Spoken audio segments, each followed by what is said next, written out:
हाँ जी बेटा, good afternoon everyone.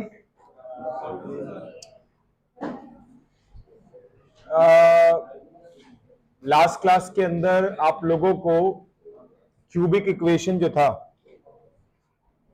वो बेसिकली आपको करवाया था और क्यूबिक इक्वेशन के क्वेश्चंस घर से करने के लिए कहे थे। करे आप लोगों ने?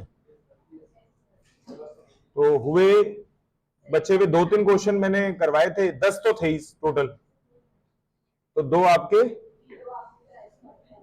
तो करे आपने। क्या है स्टेटस, डाउट है या नहीं? एक 9th क्वेश्चन आपका डाउट। बाकी बताओ भाई, आप लोग हो गए थे सारे? वो अंशुल यार बता तो रखा ICA की साइट से डाउनलोड कर लियो। चलो कोई बात नहीं, तूने हुए नहीं हुए? 9th को छोड़ के बाकी रुस्तम करे नहीं? तूने मीत आया ही नहीं था शायद लास्ट क्लास में। निर्मल 10th तक डाउट है क्या? क्लास से बाहर मिली तुझे, मैं बताता हूं। आपने बेटा, आप तीनों ने नहीं करे? आपने कर लिया, चलो ठीक है। इधर देखो, सुनो। अच्छा, किस किस बच्चे की नई क्लास है, मतलब फर्स्ट क्लास है, जिसने बैच ज्वाइन किया आज ही? थैंक यू बेटा। बच्चे यहां पे आपका बिल्कुल नया टॉपिक मैं चालू कर रहा हूं और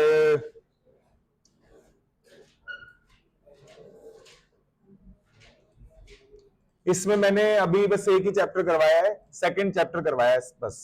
इक्वेशन जो 10th क्लास का एक टॉपिक था वो करवाया है, और जिसका अगर नहीं हुआ है वो दोबारा करवा दूंगा, ठीक है ना? रिसेंटली नहीं, लेकिन बीच में एक कोई क्लास ऐसी रखूंगा जिसमें जो बच्चे और ज्वाइन करेंगे उन सबको एक साथ आपका बैठा के करवा दूंगा।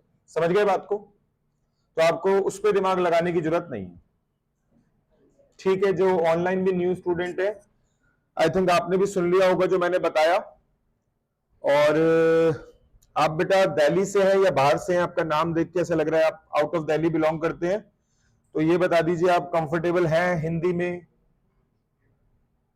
या आपको समझ में आती है हिंदी या नहीं? थोड़ा सा बता दीजिएगा प्लीज, ठीक है? अब इधर देखो, किसको नहीं आती? अब तुम यहीं के हो, ठीक है? चलिए इधर देखो, तो यहां पे अगर हम बात करें, अच्छा कैलकुलेटर कौन कौन लाया आज?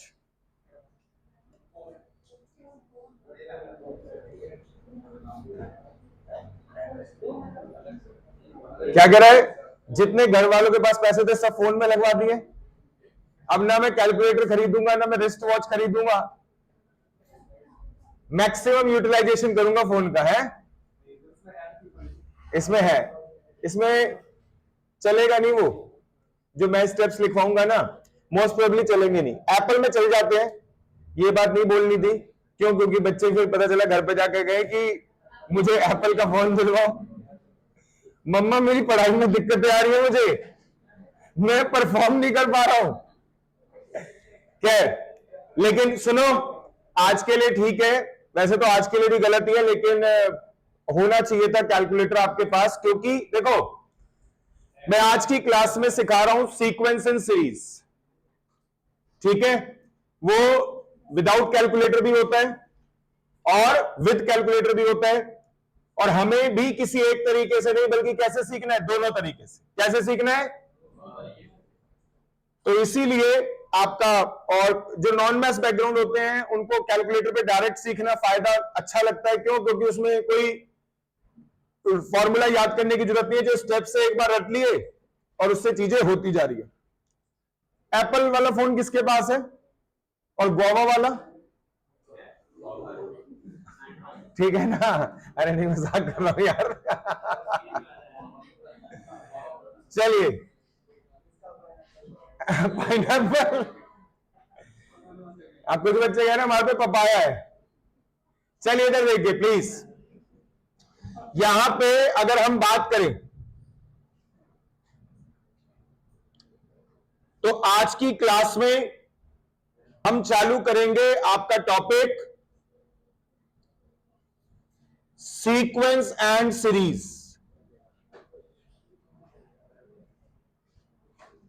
अब यहां पे अगर बात हो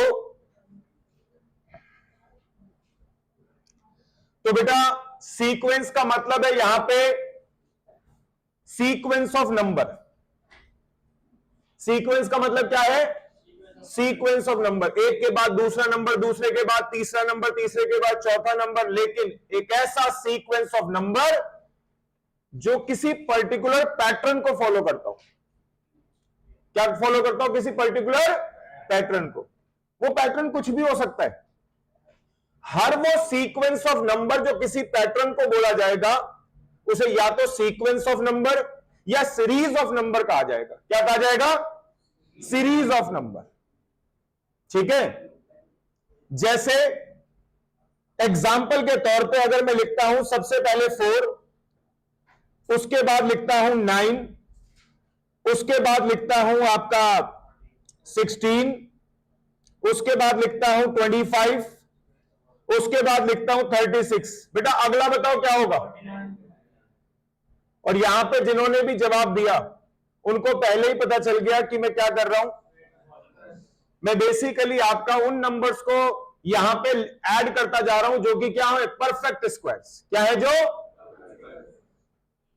तो ये भी बेटा जी आपका क्या है? सीक्वेंस है। क्या है ये? सीरीज ऑफ नंबर है, क्योंकि किसको फॉलो कर रहा है? पर्टिकुलर पैटर्न को। एग्रीड इस बात से? लेकिन बच्चे आपको बताना चाहूंगा, मैंने यहां पे सीक्वेंस का मीनिंग तो लिखवा दिया, और देखो जैसे एक काम करते हैं, यहां पे मैंने लिखा 9, उसके बाद लिखा 27, उसके बाद लिखा 65, उसके बाद लिखा 126। अब इसके बाद बताओ क्या लिखूं?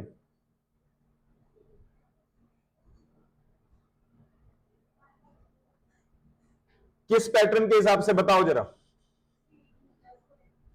18? बेटा 9 के बाद 27, चल मैं तेरी बात मान भी लेता हूं कि 18 प्लस हो रहा है। 27 के बाद 65? दूर दूर तक ऐसा कुछ भी पैटर्न नहीं है। हाँ बोलो। फ्रीक्वेंट, ये सीक्वेंस ही है। और मैं बताता हूं, सबसे पहला नंबर बेटा कोडिंग डिकोडिंग में भी सीखोगे आप, और वहां पे भी एक टॉपिक है जिसका नाम है नंबर सीरीज। क्या नाम है? 2 का क्यूब कितना होता है? ये कौन है? 2 का क्यूब 9 आ रहा है। 2 का क्यूब कितना होता है? 8 प्लस 1। ठीक है।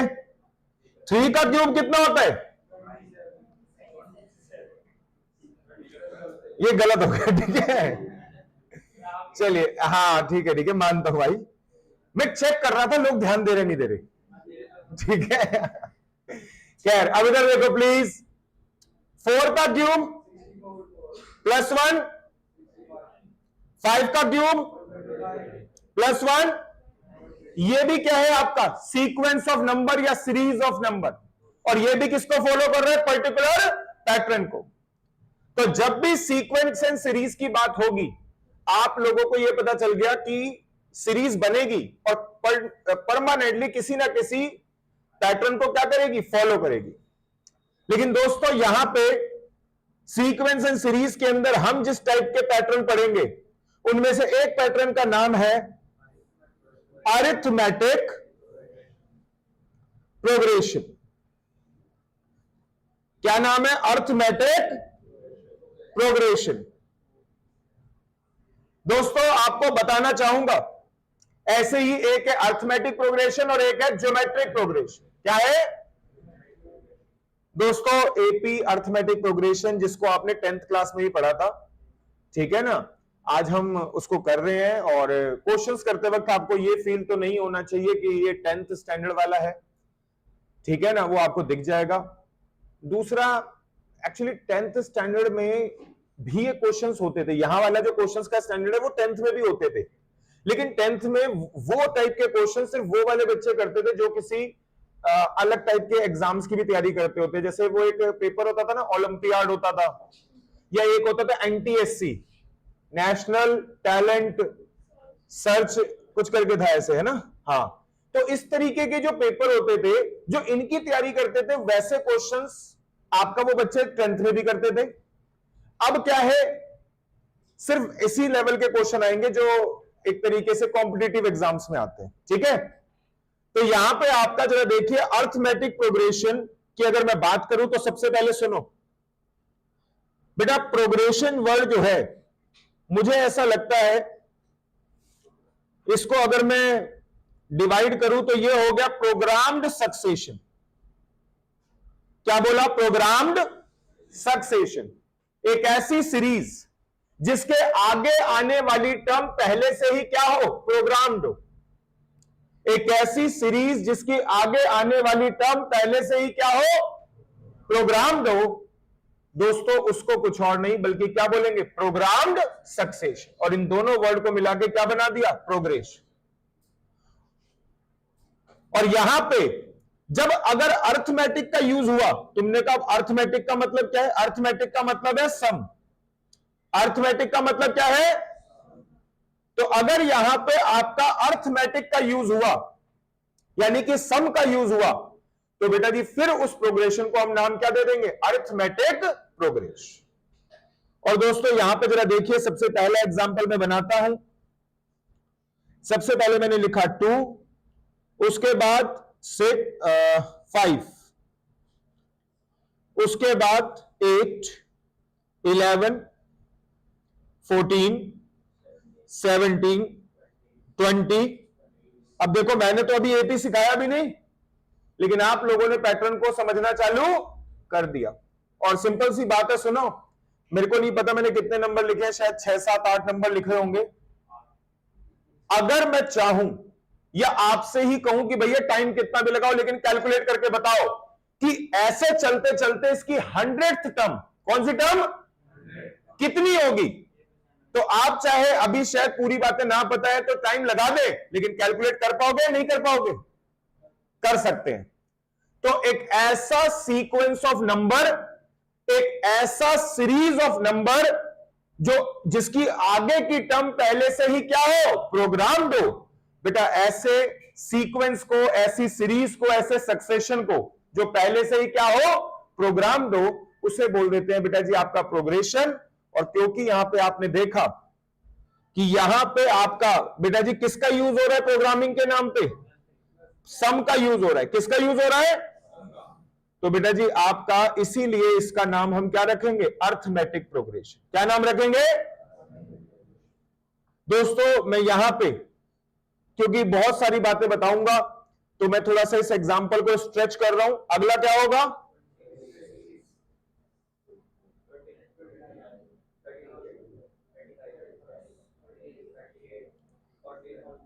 बस इसके बाद लिखने का भी स्पेस खत्म है। थोड़ा सा यहां पे काउंट कर लेते हैं। ये फर्स्ट प्लेस की फर्स्ट टर्म है, ये सेकंड टर्म है, ये थर्ड टर्म है। काउंट करना कहां तक है? 4th, 5th, 6th, 7th, 8, 9, 10, 11, 12, 13 और 14। तो यहां पे आपका क्लियर है? ये बेसिकली आपका 14 टर्म तक लिखा।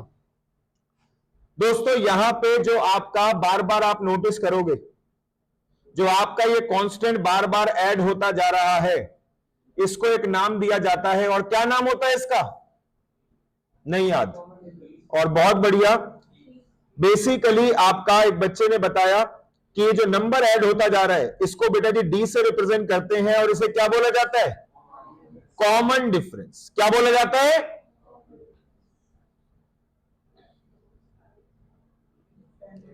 Common difference. 10th क्लास में था ये। 11th में GP और AP दोनों ही होते हैं, 10th में सिर्फ AP होता है। अब यहां पे आपका D का मतलब होता है बेटा जी कॉमन डिफरेंस। अच्छा, इसके अलावा अगर मैं बात करूं बेटा, यहां पे आपको मैं बता दूं कि अगर D पॉजिटिव होगा तो सीरीज क्या होती जाएगी? इंक्रीज। क्या होती जाएगी? और अगर D यानी कि कॉमन डिफरेंस नेगेटिव का हुआ तो सीरीज क्या होती जाएगी?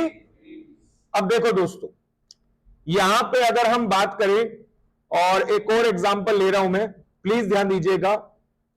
120 लिखा, देन 115, देन 110, देन 105, अगला क्या लिखूं? उससे अगला, उससे अगला। तो यहां पे आपका एक बच्चे ने मुझे कॉन्ट्राडिक्ट किया, कहते हैं सर आपने बताया था कि अर्थमेटिक का मतलब क्या होता है? सिर्फ सम। मैंने कहा हाँ, तो अभी भी कह रहा हूं, कोई गलत थोड़ी बोला था। कहता है आप देखना जरा नीचे, इस सीरीज में क्या सम हो रहा है? मैंने कहा तुझे दिख नहीं रहा, साफ साफ प्लस करा जा रहा है इसमें। कहता है सर प्लस हो रहा है या माइनस हो रहा है? मैंने कहा भाई मेरे को तो प्लस दिखाई दे रहा है। कहते क्या प्लस हो रहा है? मैंने कहा इसके अंदर हम प्लस कर रहे हैं कितना? -5। और आप सबको पता है कि जब पॉजिटिव करा जाए, प्लस किया जाएगा नेगेटिव के नंबर को, तो वो सीरीज को इंक्रीज नहीं बल्कि क्या करेगा? डिक्रीज। दोस्तों एक बात ध्यान रखना, ये कोई मेरी जिद बहस नहीं है कि मैंने ऊपर आपको लिख दिया अर्थमेटिक का मतलब सम। मैंने अगर लिख दिया कि अर्थमेटिक का मतलब क्या होता है? सम होता है, तो इसलिए मैं ऐसा बोल रहा हूं कि भाई नहीं ये माइनस नहीं हो रहा, प्लस ही हो रहा है। जेन्युइनली ध्यान रखना बच्चों कि अर्थमेटिक का मतलब सिर्फ क्या होता है? सम। यानी कि अर्थमेटिक के नाम पे आप क्या करते हो? सिर्फ प्लस करते हो, कभी भी माइनस नहीं करते। वो एक अलग बात है कि अगर आप प्लस कर रहे हो एक नेगेटिव के नंबर को, तो वैल्यू में इंक्रीज नहीं बल्कि क्या हो जाएगा? डिक्रीज। एग्रीड इस बात से? तो अर्थमेटिक का मतलब सिर्फ और सिर्फ क्या होता है? सम। अब इधर देखो,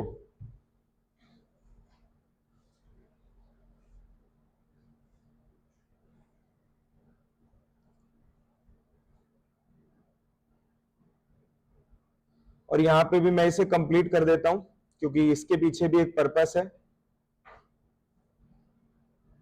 हां जी, अब सुनो, और यहां पे आपका जो कॉमन डिफरेंस था बेटा जी, वहां पे ऊपर कितना था बेटा जी? आपका प्लस का 3।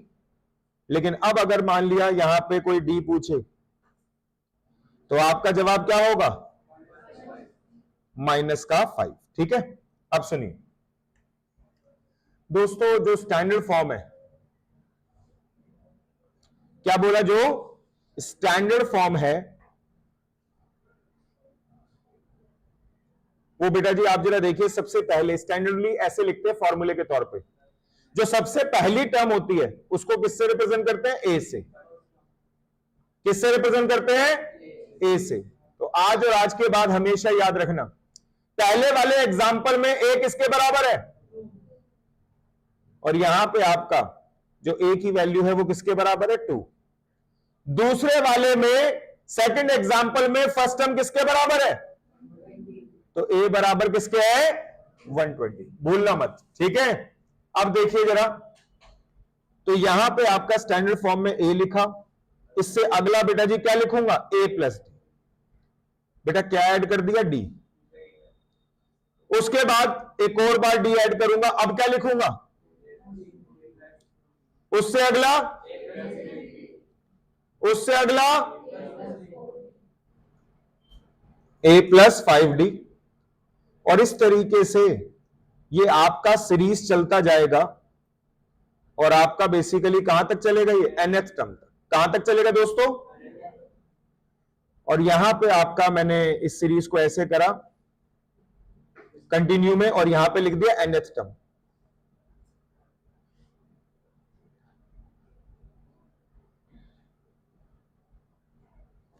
ठीक है, अब सुनो, एक चीज नोटिस करना, यहां पे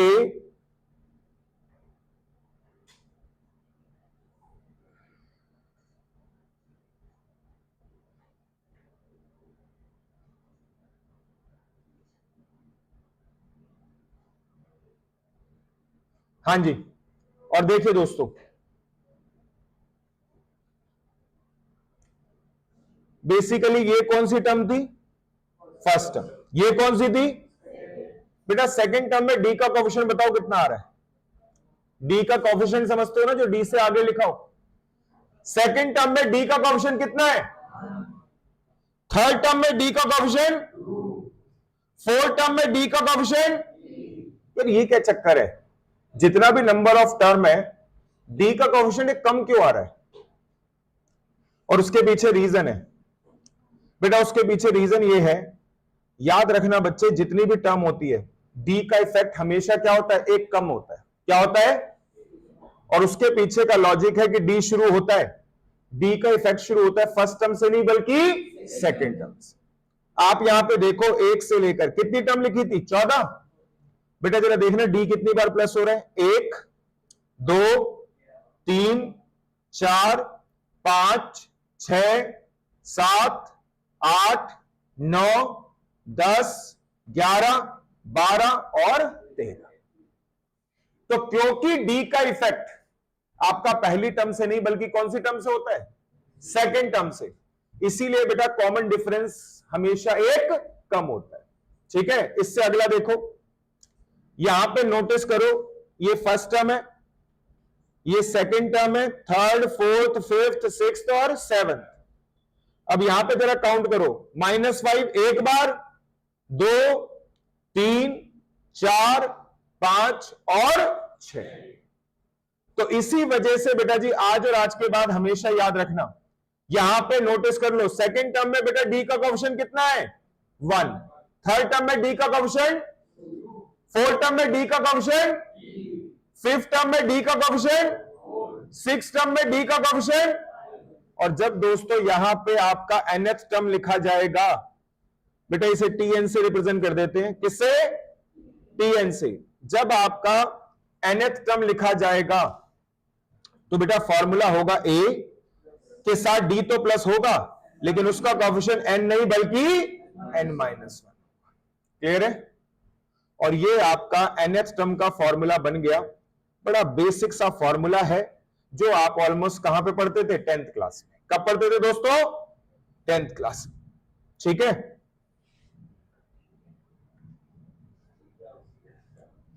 ठीक है दोस्तों, लिख लिया ये बात?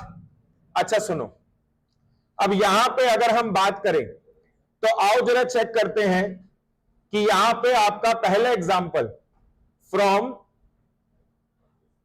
एग्जाम्पल 1 जो दिखाया था उसमें देखते हैं। बेटा आपका यहां पे मुझे 14th टर्म निकालना है। बेटा सबको याद होगा कि आपका वहां पे a किसके बराबर था? 2। तो यहां पे आपका कॉमन डिफरेंस कितना था? 3। और बेटा जी आपका n-1 करेंगे तो कितना हो जाएगा? 13। तो जल्दी से बताओ 13 इंटू 3 कितना होता है? 39 प्लस 2 कितना होता है? और चेक करें कि आपकी 14th टर्म क्या थी एग्जाम्पल 1 में। भाई दिखाई दे रही है? ठीक है, अच्छा ये तो था नॉर्मल तरीके से फॉर्मूले से हमने कर दिया। अगर आपको इसे कैलकुलेटर से करना होगा तो कैलकुलेटर करने का पहले स्टेप्स बता रहा हूं, और यहां पे जरा देखिए, यूजिंग कैलकुलेटर आपको nth टर्म निकालना है, और nth टर्म निकालने का तरीका देख लो क्या होगा। आप अपने कैलकुलेटर पे लिखोगे a, उसके बाद अगर मान लिया d प्लस का है तो प्लस करोगे और माइनस का है तो माइनस करोगे, और यहां पे आप लिखोगे d और उसके बाद equal to equal to equal to दबाते रहोगे। स्टेप नंबर बेटा nth टर्म के लिए कितना? n+1। कितना? n+1। जिन जिन के पास कैलकुलेटर है वो अभी के अभी करें। और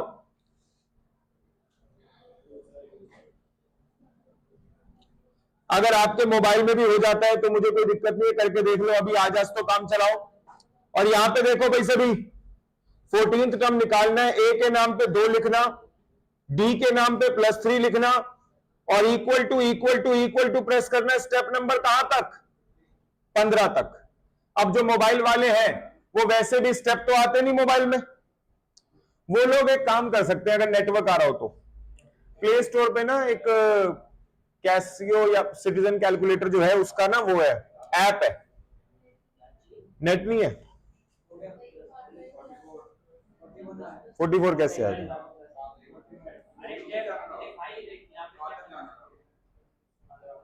स्टेप नंबर 15 तक तू जो कर रहा है इक्वल टू स्टेप तो आएंगे नहीं इसमें, उसे बोलेंगे टाइम्स। उसको क्या बोलेंगे?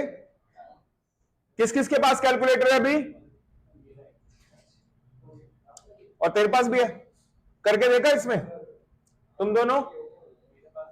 अरे तो करके बताना हुआ कि नहीं हुआ।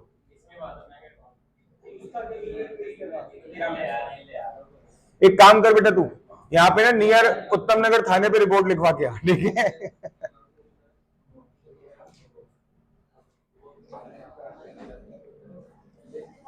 एक काम करो, बाहर ऑफिस से एक बार पूछ लो, एक आध कैलकुलेटर अगर कहीं से मिल जाए जिसको, जाके पूछ के आओ। ये देखो, इसमें भी अब सोचोगे, अब अगर मिल जाए तो अच्छा है। हो सकते हैं एक या दो कैलकुलेटर हो सकते हैं। तुझे काउंट करना पड़ रहा होगा कितनी बार, 14 टाइम्स।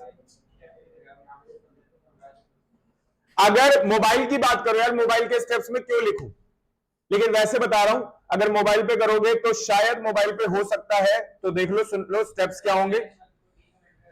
दोनों को मिल गया, देख रहे हो, जो उठ के आगे बढ़ता है वो फायदे में रहता है। तो अब जरा देखो, यहां पे 2 लिखो, प्लस का साइन दबाओ, 3 और इक्वल टू पता है कितनी बार प्रेस करना, काउंट करके 14 टाइम्स। कितनी बार, ठीक है ना? करके देखो जरा,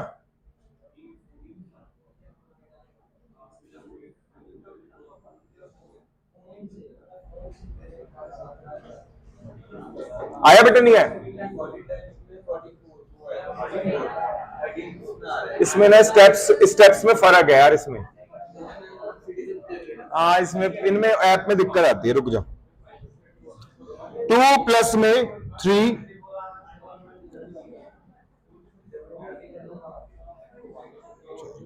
6, 7, 8, 9, 10, 11, 12, 13। तो स्टेप देखना इधर आ,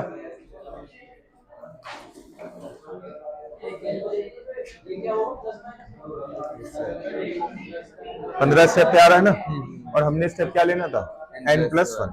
सुनो इधर देखो, ये एक सिटीजन कैलकुलेटर का ऐप, अगर नेट जिसका आ रहा हो वो डाउनलोड कर लो, सिटीजन कैलकुलेटर, ठीक है? प्ले स्टोर से डाउनलोड कर लो, तो उसको एटलीस्ट कुछ फायदा हो जाएगा। हाँ जी भाई, प्लीज इधर देखो। अच्छा, क्या मोबाइल पे हो रहा था या नहीं हुआ था? 13 स्टेप्स पे आ रहा है, मतलब 13 टाइम्स पे आ रहा है, ठीक है? चलो, वो स्टेप्स हो सकता है मुझसे एक आध गलत हो गया होगा। तो यहां पे हाँ, इसमें तो 13 है, मुझे लगा कैलकुलेटर में शायद 14 पे हो।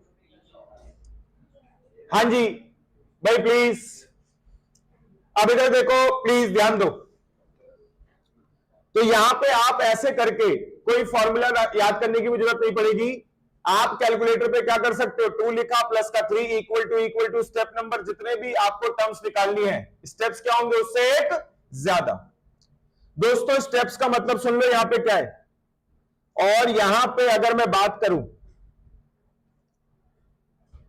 स्टेप्स का मतलब है बेटा कि कैलकुलेटर का जो डिस्प्ले होता है, इसमें ना यहां पे एक टॉप लेफ्ट कॉर्नर, क्या वर्ड बोला मैंने, टॉप लेफ्ट कॉर्नर, बेटा यहां पे आपका स्टेप्स लिखे आते हैं। क्या लिखे आते हैं दोस्तों? स्टेप्स लिखे आते हैं। तो यहां पे आपका बेटा जी आंसर 41 आया, और कौन से स्टेप पे आया, 15 स्टेप। कौन से स्टेप पे? जिसने सिटीजन कैलकुलेटर का ऐप भी डाउनलोड कर लिया होगा उसमें भी सेम आ रहा है, और स्टेप्स सेम आ रहा है। हालांकि सुन लो, ऐप वाला कैलकुलेटर कई बार दिक्कत करता है, ऐप वाला कैलकुलेटर कई बार दिक्कत करता है, उसकी प्रोग्रामिंग में प्रॉब्लम है, लेकिन हां अभी के लिए जो आज करवा रहा हूं उतना काम चला सकता है, ठीक है? तो अब जरा देखो, यहां पे ये मैंने आपको एक शॉर्टकट बता दिया कि फॉर्मूला तो आपको याद ही है, लेकिन कैलकुलेटर का भी तरीका बता दिया कि कैलकुलेटर से किस तरीके से कैलकुलेट हो सकता है। अब सुनो दोस्तों, यहां पे ध्यान दीजिएगा प्लीज। सबसे पहले आपका nth टर्म जो था उसका फॉर्मूला आपने सीखा, a प्लस में n-1 इंटू डी। दोस्तों, कई बार यहां पे आपका सबसे इंपॉर्टेंट टर्म जो है वो इसके अंदर है डी, यानी कि कॉमन डिफरेंस। जी सर, और इसको निकालने के लिए भी आपका अगर स्कूल में सिखाया जाता था तो स्कूल में तो बस एक ही फॉर्मूला सिखाया जाता था, और वो देख लो क्या है आपका। अगर डी निकालना होगा तो कोई सी भी टर्म में से, क्या बोला, कोई सी भी टर्म में से उससे जस्ट एक पहले वाली टर्म को क्या करना होता था, माइनस। जैसे kth टर्म लिखा तो उससे पहले वाली टर्म k माइनस 1। एग्रीड इस बात से? ये फॉर्मूला सिखाया जाता था। और बिल्कुल बेटा जी, हमने वो सारे क्वेश्चन जो सीए फाउंडेशन में भी है वो स्कूल लेवल में भी थे, और आपका हमने करे थे सिर्फ एक फॉर्मूले से करे थे, इसी वाले से। ठीक है, इसके अलावा कुछ और स्कूल में सिखाया नहीं जाता। लेकिन दोस्तों यहां पे आपको बताऊं, डी निकालने के कुछ और फॉर्मूले भी बन जाते हैं। और क्या, सुन लो, जैसे अगर आपका दो सब्सीक्वेंट टर्म दे रखा होगा, जब भी दो सब्सीक्वेंट टर्म दे रखा होगा, सब्सीक्वेंट जानते हो ना, एक के बाद एक, तो जब भी दो सब्सीक्वेंट टर्म दे रखा होगा तो बेटा जी यही फॉर्मूला एप्लीकेबल होगा, टीके में से माइनस कर दो उससे एक पहले वाली टर्म। लेकिन तुमने कहा अगर दो सब्सीक्वेंट टर्म ना दे रखी हो तो yes, of course it is possible. तो इसका तरीका यह है कि सपोज कर लो आपको कौन सी टर्म दे रखी है, क्यूएथ टर्म। कौन सी टर्म? और इसमें से हम माइनस करते हैं कौन सी टर्म, फर्स्ट टर्म।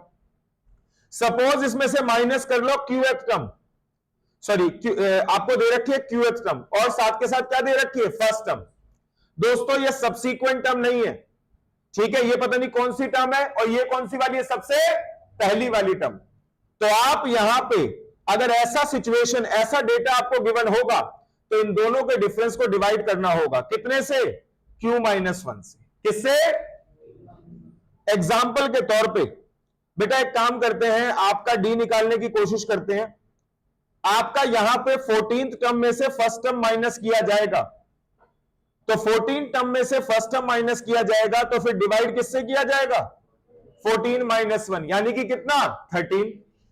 आपको ध्यान होगा जो मैंने पहला एग्जांपल लिया था, 14th टर्म यानी कि लास्ट टर्म किसके बराबर थी, 41, और फर्स्ट टर्म किसके बराबर थी, 2।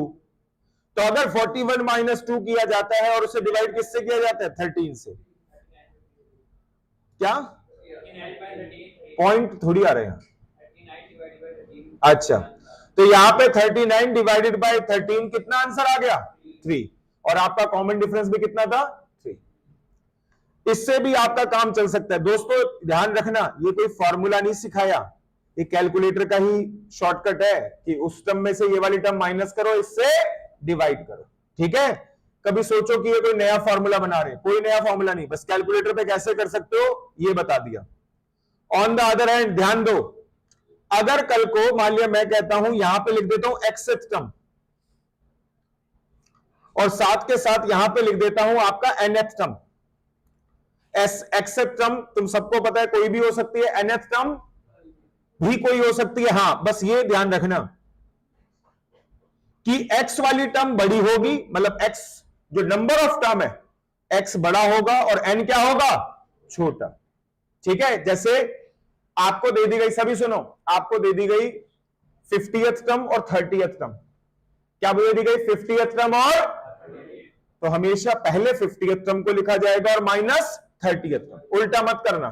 ठीक है, तो यहां पे आपका इसको बेटा जी डिवाइड करेंगे, और आपका किससे डिवाइड करेंगे, x माइनस n से। किससे? और अगर दोस्तों ऐसा है तो एक काम करते हैं, सबसे पहले आपका इसी सीरीज में देख लेते हैं, कोई सी भी टर्म उठा लेते हैं। भाई ये लो, ये वाली एक टर्म थी, कौन सी टर्म थी, 4th टर्म, और ये वाली भी टर्म उठा लेते हैं, 14, 13, 12, 11, ये लो 11 टर्म उठा लेते हैं। बेटा 11th टर्म उठा ली और 4th टर्म उठा ली, वैल्यूज याद रखना। तो यहां पे आपका मैंने कौन कौन सी बोली बेटा, 11th टर्म बोली और 4th टर्म बोली। तो 11th टर्म माइनस 4 टर्म किया जाएगा तो नीचे कितना हो जाएगा, 11 माइनस 4। जरा ऊपर देख लेते हैं, 11th टर्म कौन सी थी, 32, 4 टर्म कौन सी थी, तो यहां पे आपका ये हो गई 32, ये हो गया कितना 11, और नीचे कितना हो गया 7। बेटा यहां पे आपका 21 आएगा और 7 से डिवाइड किया जाएगा, आंसर कितना आएगा। और बेटा उस सीरीज का कॉमन डिफरेंस कितना था, तो आई थिंक समझ में आ गई आपको बात। इस तरीके से कैलकुलेटर से आप डायरेक्ट क्या कर सकते हो, ध्यान रखना ये किसी बुक में लिखा हुआ नहीं मिलेगा आपको, ये हमने भी बस ऐसे ही जब सोचा कि यार बिना कैलकुलेटर पे कैसे करें, तो जब चीजें पता तो था ही कि क्या हो रहा है क्या नहीं हो रहा, तो हमने ये ऐसे ही बना दिया, ठीक है। बाद में इसी चीज को हमने क्या बोल दिया, शॉर्टकट। समझ गए बात को? अब इधर देखो, लिख लिया सभी ने?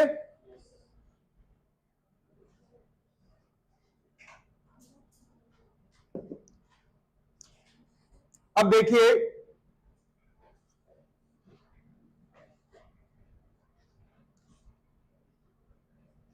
ये हमने बताया। इसके अलावा देखो, डी निकालना सीख लिया, एक और सीखो एन निकालने का तरीका।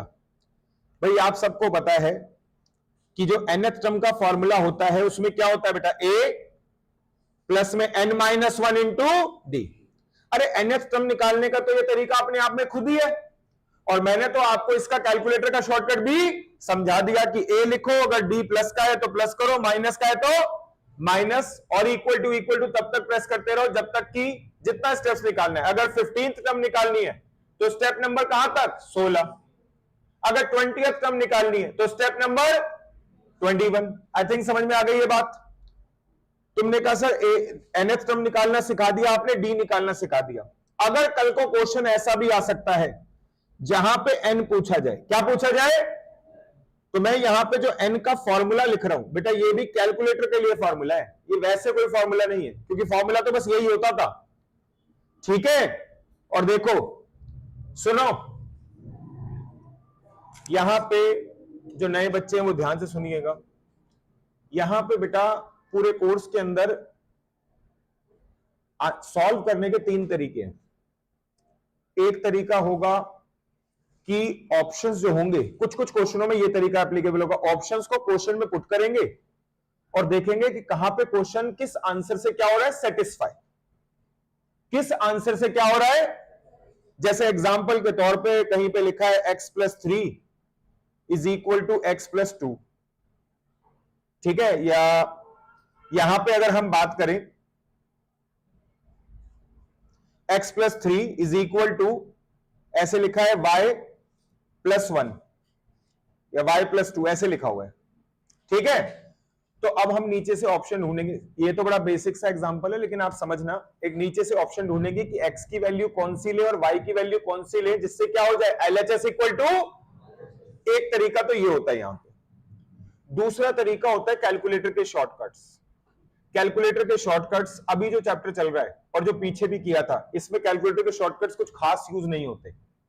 ये थोड़ा बहुत अभी जैसे यूज हो रहा है, ठीक है, अच्छी बात है, अच्छा ही लगता है, लेकिन आपको बताऊं कैलकुलेटर के शॉर्टकट सबसे ज्यादा यूज होते हैं जो इसके बाद चैप्टर करवाऊंगा, और वो चैप्टर होगा टाइम वैल्यू ऑफ मनी। क्या होगा, जिसमें सिंपल इंटरेस्ट, कंपाउंड इंटरेस्ट, इस तरीके का कॉन्सेप्ट आएगा। वहां पे सिर्फ कैलकुलेटर, ये समझ लो वहां पे लिखना पाप के बराबर है। अगर लिख दिया तो एक तरीके से फिर तुमने गलती किया, बिना लिखे करेंगे सब कुछ, ठीक है। कैलकुलेटर के शॉर्टकट बताऊंगा, मतलब पहला स्टेप क्या होगा, सीधा कैलकुलेटर पे ऐसे कीज दबती जाएंगी, स्टेप के बाद स्टेप के बाद स्टेप, और आंसर आता जाएगा।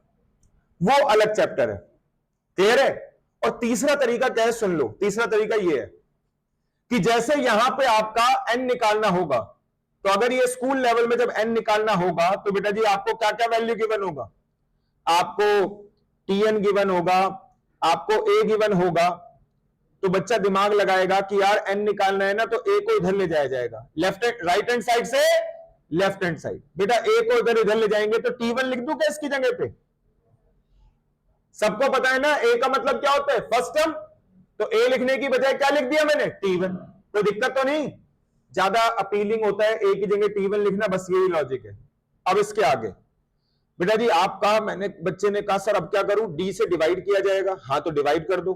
बेटा इस तरफ क्या बच गया, n-1।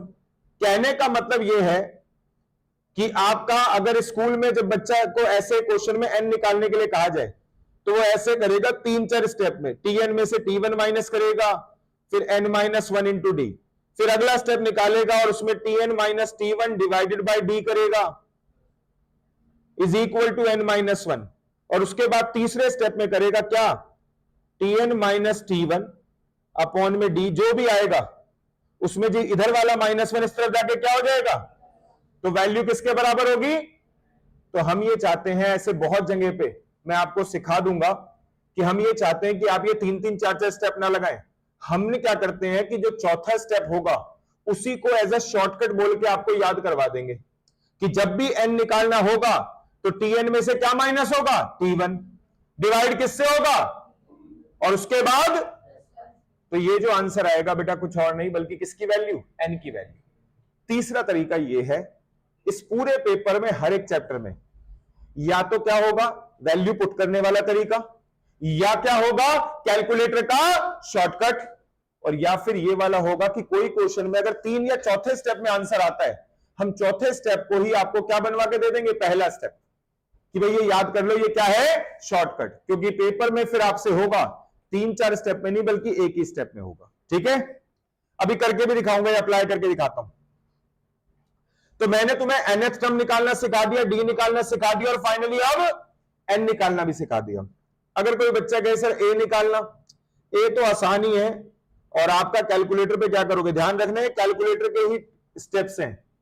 तो आपका a के लिए क्या करेंगे, a के लिए सबको दिख रहा है, tn में से आपका d माइनस होगा, लेकिन कितनी बार, n-1 टाइम्स, कितनी बार, n-1 टाइम्स। अरे सबको पता है यार, tn में a का इफेक्ट होता है और d का इफेक्ट होता है। a मतलब फर्स्ट टर्म का इफेक्ट, d मतलब कॉमन डिफरेंस का इफेक्ट। लेकिन कॉमन डिफरेंस का इफेक्ट n टाइम्स होता है या n-1 टाइम्स। बस आपने d का n-1 टाइम्स का इफेक्ट हटा दिया तो जो बच गया वो कुछ और नहीं बल्कि कौन सा, फर्स्ट टर्म। कौन सा, ये इतना यूज होता नहीं, लेकिन हाँ जहां भी यूज होगा करके दिखाएंगे। आइए एक काम करते हैं, पहले क्वेश्चंस ट्राई करते हैं और देखिए।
हाँ जी भाई, बात नहीं प्लीज।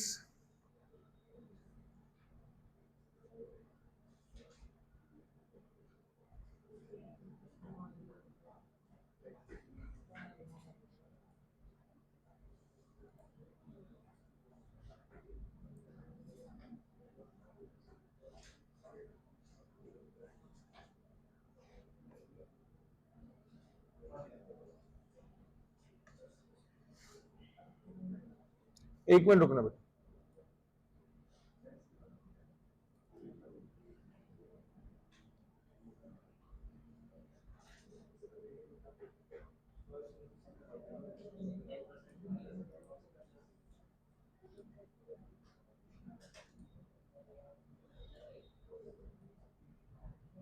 हाँ जी, इधर देखो सभी। और दोस्तों यहां पे आपसे पूछा है फाइंड द सेवंथ टर्म। बेटा आप सबको पता है यहां पे 8 लिखा जाएगा। बेटा जी 8 में माइनस किया जाएगा कितना, 3। क्या किया जाएगा, और इक्वल टू प्रेस करोगे स्टेप नंबर कहां तक, 8 तक। बेटा वैल्यू बताओ, -10। अगर यही चीज आप फॉर्मूला लगाओ तो फॉर्मूले में भी आप यही करोगे बेटा जी, आपका a के नाम पे 8 करोगे, या मैं बल्कि ऐसे बोलूंगा, मैं थोड़ा सा इस तरीके से भी करता हूं। बेटा सबको दिख रहा है यहां पे कॉमन डिफरेंस कितना है, -3। इसका इफेक्ट आएगा, और 60 टर्म है तो कितनी बार आएगा, अरे बोलो हाँ या ना। तो -3 में 6 मल्टीप्लाई किया जाएगा, और बेटा जी फर्स्ट टर्म यानी कि 8 को ऐड कर दिया जाएगा, इक्वल टू दबाते ही आपका आंसर आएगा। जल्दी बताओ कितना है, माइनस, आप कैसे भी कर लो।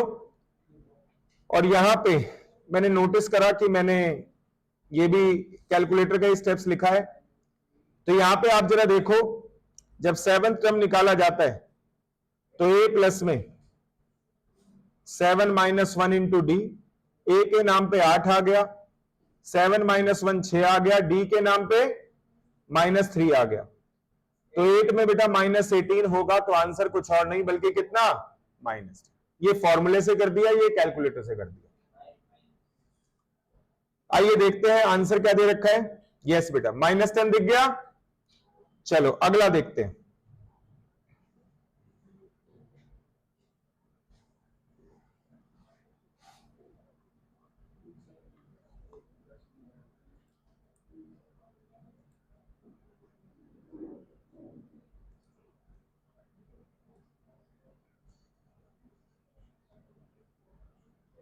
इधर देखो सभी, आपसे पूछा है which term of the AP. बेटा विच टर्म मतलब समझ में आता है कि आपसे क्या पूछा जाता है, एन। क्या पूछा जा रहा है, थोड़ी देर पहले ही आपने शॉर्टकट सीखा कि जब भी आपको एन निकालना होगा, nth टर्म, यही वाली है ना वो टर्म, nth टर्म में से आपको फर्स्ट टर्म दे रखा है तो फर्स्ट टर्म माइनस करना होगा। कितना है बेटा, 3/√7। कितना, और इसको डिवाइड करना होगा डी से। बेटा डी तो बता दो कितना है, 1 नहीं है, 1/√7। और उसके बाद प्लस क्या करवाया था, तो बेटा 17 में से 3 गए। इतना तो पता होगा ना कि डिनोमिनेटर सेम है तो माइनस हो सकता है। 17 में से 3 गए, कितने बचे, 14/√7। और 1/√7 में √7 से √7, अब इतना तो आना चाहिए बेटा। अगर जिसको नहीं आता हो प्लीज मुझे बीच में रोक के, अब हेजिटेशन तुम्हें भी छोड़ना पड़ेगा। जहां दिक्कत आए तो मुझे बताएं, ठीक है, क्योंकि हो सकता है कि आपका बेसिक बहुत वीक हो, लेकिन आपको यहां पे फिर बोलना भी पड़ेगा जहां पे दिक्कत आती है वहां पे। तो सबको पता है √7 से √7 क्या हो जाएगा, क्या बचेगा, 14/1 यानी कि 14, और +1 करेंगे तो आंसर कितना होगा, पक्का। आओ चेक करें कौन सा ऑप्शन है। और यहां पे आपका एग्जाम्पल 2, फाइनल आंसर किसके बराबर है, 15। काम हो रहे हैं वो सारे फॉर्मूलाज, काम हो रहे हैं। अब इधर देखो,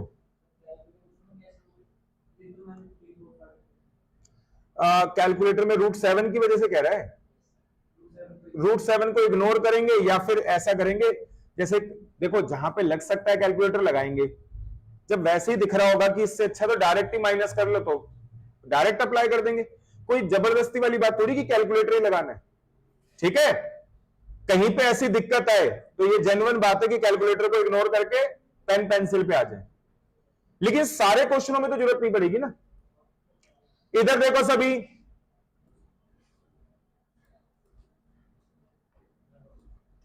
इससे अगले क्वेश्चन की बात करते हैं।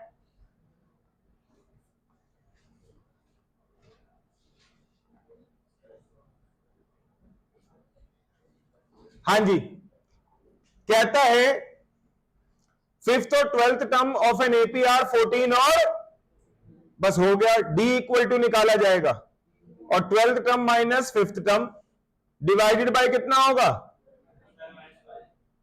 तो यहां पे आपका 35 होगा, ये आपका 14 होगा, और नीचे आपका 7, ऊपर 21 आ गया, नीचे 7 आ गया। आपका डी किसके बराबर हो गया, 3 के। अब देखो जरा बेटा जी, आपका यहां पे मुझे ए बी निकालना था, तो यहां पे आप देखो 5th टर्म आपको दे रखा था, तो 5th टर्म में से डी माइनस होगा कितनी बार, 4 टाइम्स। अरे याद है ऊपर लिखा था अभी, 5th टर्म में से डी माइनस होगा कितनी बार, तो बेटा 5th टर्म आपका 14 है, डी आपका 3 है, उसका इफेक्ट बेटा 5th टर्म में 4 बार आया होगा, तो माइनस कर दो। तो यानी कि इसका मतलब जो डिफरेंस बचेगा वो बेटा जी किसी और का नहीं बल्कि फर्स्ट टर्म का होगा। किसका होगा, देख लो भाई, ए का यही फॉर्मूला सिखाया था अभी, ये लिखा हुआ, ठीक है। चलिए, अब अगर आपको ए मिल गया, ए किसके बराबर है, 2, तो डी तो पता ही चल गया, तो अगला क्या होगा, ये तो वही सीरीज हो गई जो मैंने लिखी थी। ठीक है, तो 2-4 टर्म लिख दी, उसने पूछा था फाइंड एपी, तो हमने 2-4 टर्म्स की सीरीज लिख दी, बात खत्म। क्लियर है सभी को? ठीक है, अब एक काम करते हैं,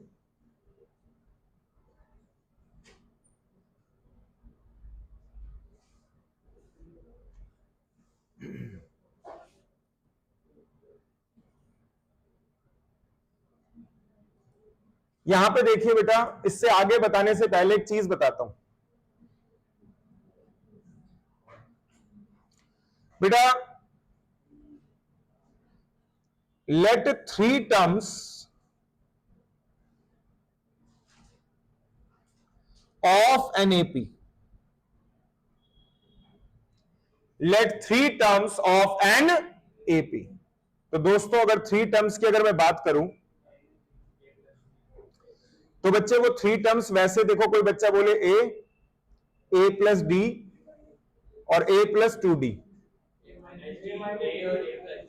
ये वैसे गलत नहीं है, ये भी बेटा 3 टर्म्स ऑफ एन एपी है, लेकिन ये बहुत फेवरेबल नहीं है। क्या नहीं है? बहुत फेवरेबल नहीं है।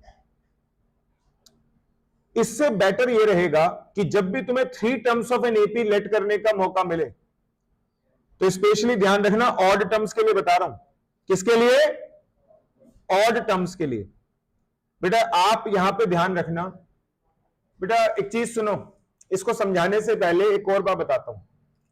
जो ऑड नंबर्स ऑफ ऑब्जर्वेशन होती है उसमें एक नंबर होता है मिडिल मोस्ट में। कौन सा होता है? एक नंबर। एक मतलब समझना मैं क्या कह रहा हूं, जैसे अगर 9 टर्म्स है, क्या है? तो अगर कोई पूछे कि मिडिल मोस्ट बताओ तो जवाब आएगा 5th टर्म। कितना आएगा? हालांकि बड़ा आसान सा तरीका है, जब भी ऑड में मिडिल टर्म निकालनी हो तो उस नंबर में +1 करो और डिवाइडेड बाय 2। फॉर्मूला भी होता था मीडियन निकालने का, n+1 डिवाइडेड बाय 2। ये किसमें होगा? ऑड टर्म्स के लिए। किसके लिए? अगर मैं आपसे पूछता हूं कि आपका 89 का मिडिल टर्म बताओ, 89 +1 डिवाइडेड बाय 2, आसान हो गया ना। 71 का मिडिल टर्म 36, 71 +1 72 डिवाइड बाय 2 36, है ना। अच्छा, इवन में ना सिंगल मिडिल टर्म नहीं होती, बल्कि कितनी होती है? 2। अगर मैं पूछूं आपसे कि 50 का मिडिल टर्म बताओ तो आप बोलोगे 25 और इसमें कैसे करते हैं ये भी सुन लो। इवन में क्या करते हैं? पहले 2 से डिवाइड, तो जो आता है वो तो है ही, साथ के साथ +1 और, जैसे 50 डिवाइडेड बाय 2 +1, तो 50 में 2 मिडिल टर्म होगी, 25 भी और सोचो मिडिल टर्म कैसे? 25 से पहले कितने नंबर होंगे? 24, और 26 के बाद कितने नंबर होंगे? 24। हुए ना दोनों middle most? I think convince हो इस बात से। तो अब जरा देखो यहां पे आपका 3 टर्म्स ऑफ एन एपी में बेटा जी यहां पे लेते हैं हम ए, क्योंकि सिंगल मिडिल टर्म होता है यहां पे। एक बार डी प्लस कर दो और एक बार डी माइनस। बेटा एपी का एक ही धर्म है, कॉमन डिफरेंस क्या होना चाहिए? बराबर। बेटा ए माइनस डी में डी प्लस करो कितना आता है? ए में डी प्लस करो कितना आता है? ए प्लस डी। कॉमन डिफरेंस बराबर हो गया, बस वही कंफर्म्ड हो गया कि ये क्या है? एपी है। सर अगर 5 टर्म्स लेट करनी पड़ी तो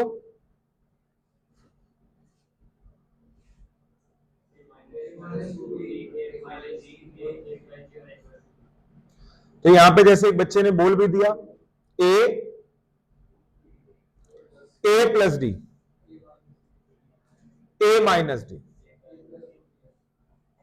ए प्लस 2d। अरे क्लियर है?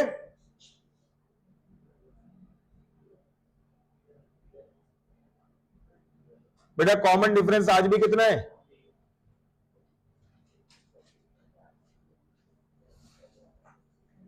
ठीक है, अब सुनो, साथ के साथ ये तो मैंने ऑड टर्म्स के लिए बोला।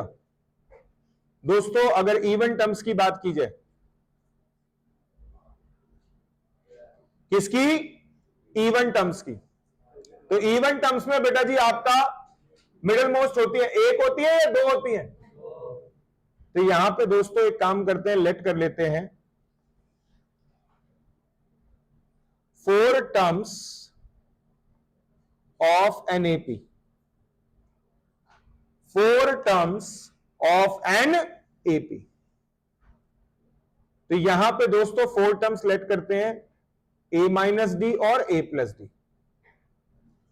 अब दोस्तों यहां पे एक चीज का फर्क है, a माइनस डी से a प्लस डी आएगा, लेकिन d प्लस करने से नहीं, बल्कि कितना 2d प्लस करने से। क्या प्लस करने से? 2d। तो अगर बेटा जी यहां पे 2d का गैप आएगा तो अब 2d का ही मेंटेन करा जाएगा। अगली टर्म क्या होगी? यहां पे क्या होगी? तुमने कहा सर ये पर्पस समझ नहीं आया कि आपका, आप नॉर्मल भी तो मान ही सकते थे, a plus D, a plus 2d, वैसे भी तो मान सकते थे। मैंने कहा पर्पस अभी आपको बताते हैं, और पहले लिख लो। लिख लिया सभी ने? आओ जरा देखते हैं।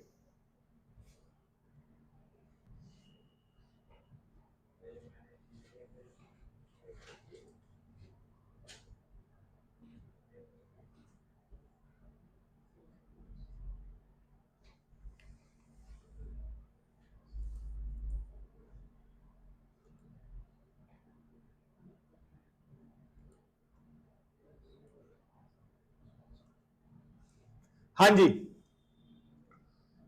Divide 69 into 3 parts. तो जैसे विच आर इन एपी, तो सबको पता है 3 पार्ट्स कौन कौन से होते हैं, ए और, अब इन तीनों को अगर प्लस किया जाएगा, क्योंकि तीनों पार्ट्स का सम बेटा जी कितना होना चाहिए? 69। तो a माइनस डी, ए और a प्लस डी बराबर किसके हुआ? तो d से d क्या हो गया? और आपका किसके, 3a बराबर किसके बराबर हो गया? तो a का वैल्यू, बस ये फायदा है।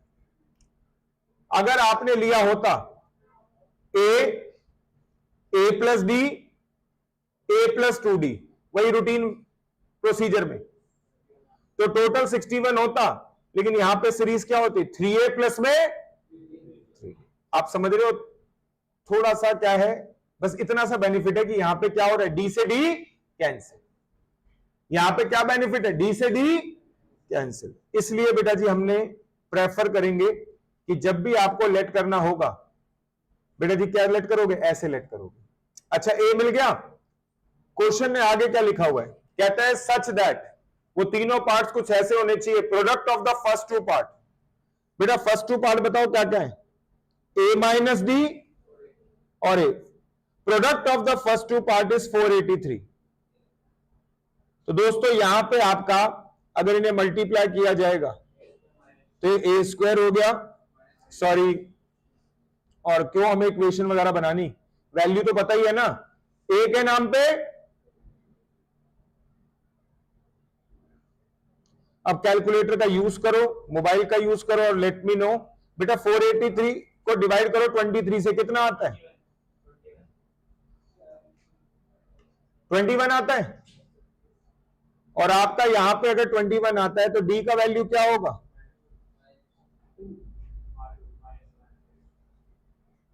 सर इसमें देखो 483 का हमें दिया होता है, प्रोडक्ट कितना है, तो 483 को डिवाइड बाय 23 तो कर सकते हो, फर्स्ट नंबर तो मिल गया। हाँ हाँ, वो मैंने तो अब चेक, हमारा टीवी वाली आता है 23 माइनस 21 तो आ गया। हाँ ऐसे भी कर सकते हैं, ठीक है। अब इधर देखो, तो यहां पे अगर हम बात करें तो d इक्वल टू आपका 2 के बराबर आ गया, और इसने पूछा क्या है हमसे? अब तीनों वैल्यूज आ गई हमारी, और आपका सबसे पहली वैल्यू कितनी है? 21। अरे तो हमने, हमारी सबसे पहला टर्म a माइनस डी था ना, तो उस हिसाब से देखा जाए तो सबसे पहली टर्म कौन सी है? 21। उसके बाद ठीक है, क्लियर है सभी को? अच्छा सुनो भाई प्लीज, यहां पे अगर ये इतना हो जाता है तो अब जरा देखिए, पहले आपको सिखाते हैं सम ऑफ एन टर्म्स,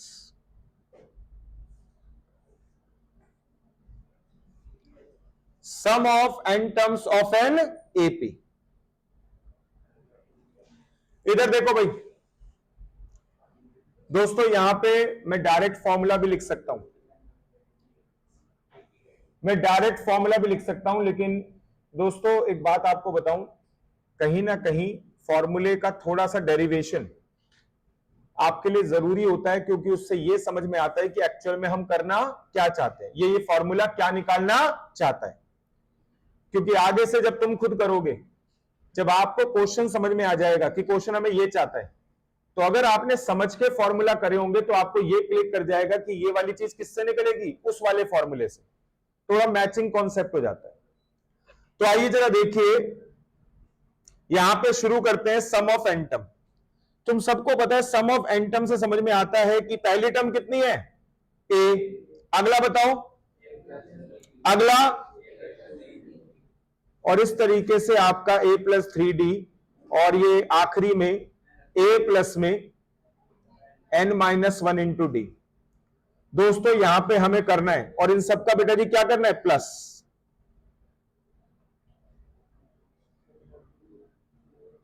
अरे ठीक है, हमें इन सबका क्या करना है, प्लस। दोस्तों मैं ये कहीं ना कहीं यही बात, ये बहुत इंपॉर्टेंट है।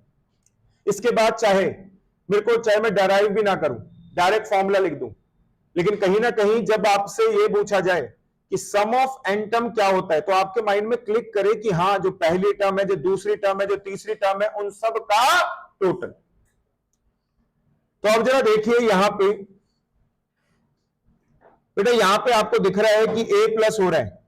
बेटा कितनी बार प्लस हो रहा है ये बताओगे, कितनी बार हो रहा है, n टाइम्स। आती है बात समझ में? ये मत सोचना n माइनस 1 टाइम्स है यहां, तो क्योंकि a की शुरुआत हुई थी बेटा d के साथ n माइनस 1 है। d की शुरुआत कौन सी टर्म से हुई थी, सेकंड से, और a कहां से शुरू हुआ था, फर्स्ट टर्म से। तो a यहां पे ऐड हो रहा है, कितनी बार ऐड हो रहा है, n टाइम्स। अंशुल आप बताओ, अगर लिखा है 6 प्लस 6 प्लस 6 100 टाइम्स, 6 6 6 लिखा हुआ है 100 बार, टोटल बता कितना होगा, बहुत बढ़िया। हाँ जी, अरे इधर उधर दिमाग लगा रहा है, सुन ले। 6 प्लस 6 प्लस 6 कितनी बार लिखा हुआ है, 100 बार, टोटल बता कितना होगा, कैसे बताइयो,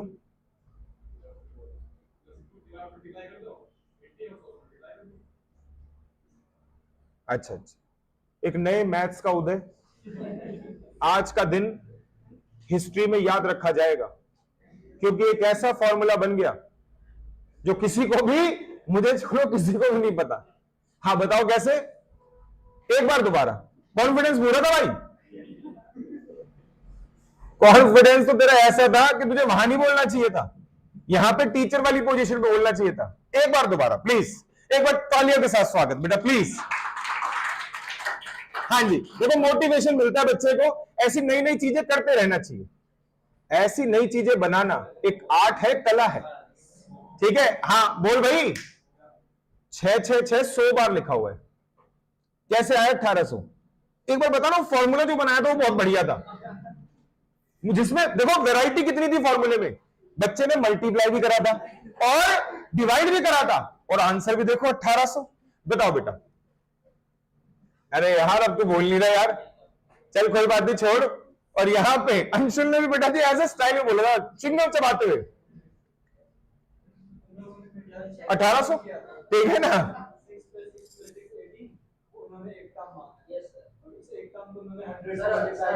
इनका दिमाग बेटा जी मुझे लग रहा है 100% चलता है, ठीक है, हमारा 2% चलता है, इनका 100% चलता है। यार ये किसने कहा,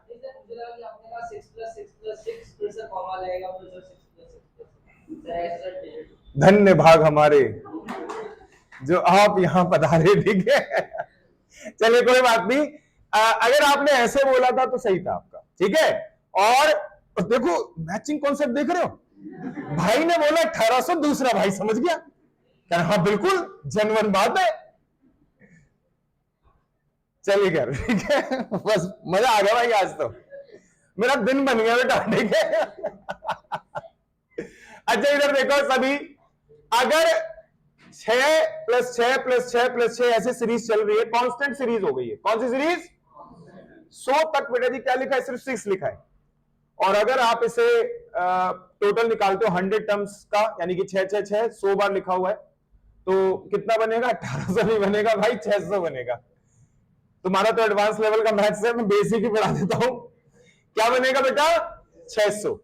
अब इधर देखो, सुनो, कहीं ना कहीं बेटा देखो, इन सब चीजों से भी ना क्या होता है, जैसे बेसिक ये फॉर्मूला डिराइव कर रहे हैं, कुछ आपकी कमियां सामने आएंगी, वो जो गलत थी वो ठीक हो जाएंगी, कुछ नई चीजें हम बता देंगे आपको।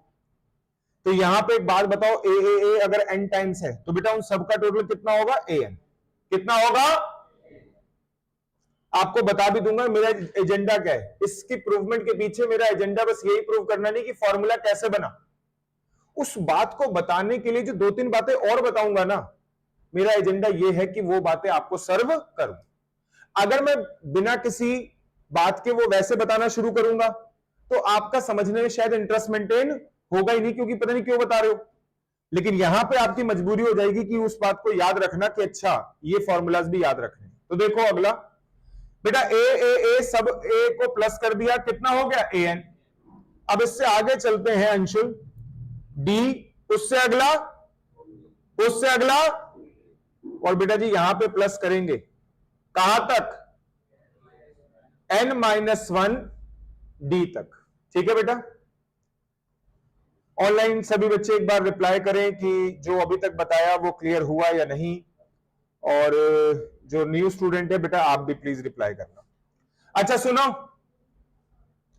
यहां पे आपका इससे अगला स्टेप चला जाएगा, तो ये an तो हो जाएगा और ये d हो जाएगा, और इसको कॉमन ले लिया जाएगा अगर d को, तो ये क्या हो जाएगा? 1 + 2 + 3, कहां तक? ठीक है। अब सुनो दोस्तों, ये जो चीज है ना,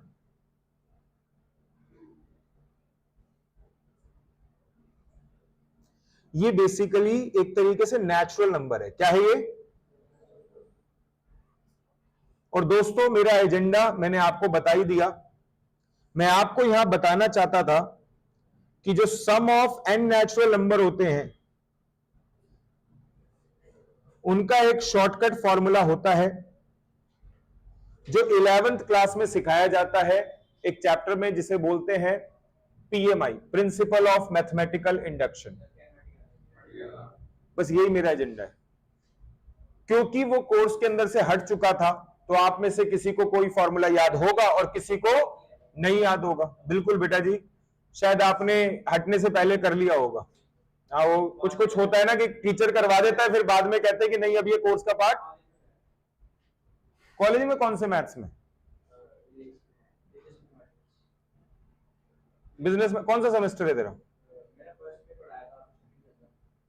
फर्स्ट वाला सेमेस्टर। अच्छा चलो, हाँ है एक मैथ्स है वहां पे, क्योंकि वो वाला मैथ्स ले लो तो फिर शायद दूसरे वाला बिजनेस मैथमेटिक्स फिर नहीं पढ़ना पड़ेगा।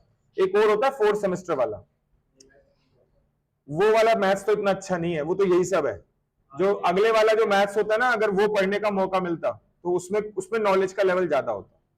खैर कोई बात नहीं। इधर देखो, सम ऑफ n नेचुरल नंबर, तो 1 प्लस में 2 प्लस में 3 प्लस में 4, और ये सब प्लस कर दिया जाएगा कहां तक? n तक। कहां तक? n तक। तो ये हो जाएगा n, n+1, n+1/2।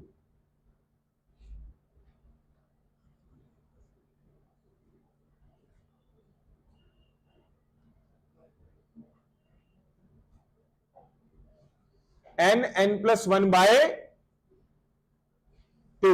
इधर देखो अभी,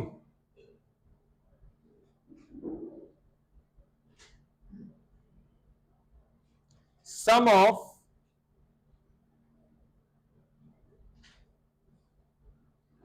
odd natural number,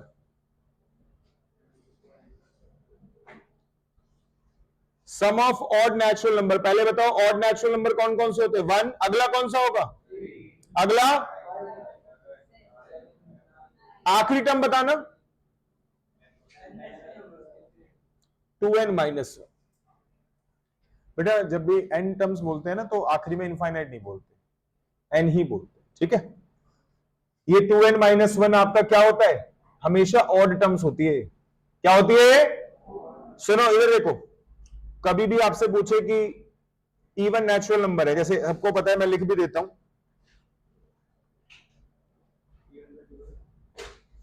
sum of even natural number,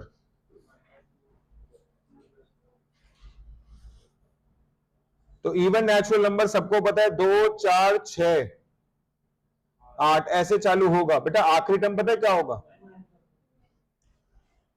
अब n की वैल्यू कुछ भी रख लो, 2n जो नंबर आएगा वो कभी भी ऑड नहीं, हमेशा इवन।